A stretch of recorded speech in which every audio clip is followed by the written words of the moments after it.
Movement number 3 is the sides of the belly. So we've got the low back, the low front, and then we have the sides of the belly.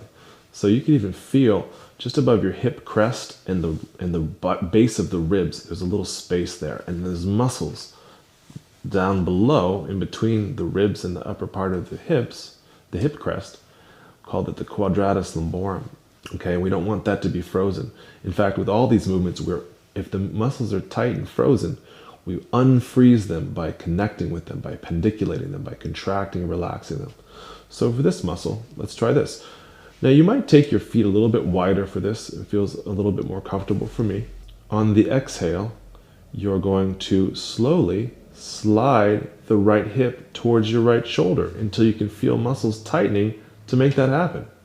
And then slowly relax the hips to neutral. Okay, and then just relax your hip there. Adjust yourself if need be. And then on the left side now, when you're ready on the exhale, slowly slide that left hip towards the left shoulder. The muscles are working to make that movement happen. So we want to feel it and then relax the hips. Very simple. Now the right side. Feel the muscles contract, slide the hip towards the right shoulder, get in there, and then slowly relax it. Okay, one more. On that left side now.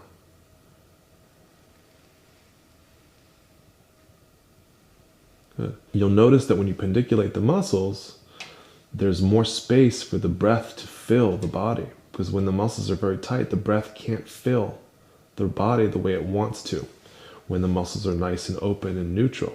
So the more we open the muscles, the more space there is for the breath to fill, which means increased circulation and oxygenation, which is of course a sign of good health, right?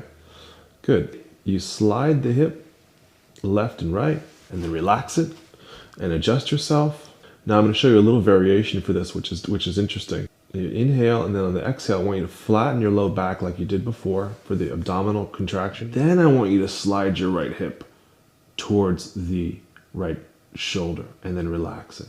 And then let that low back curve come back in.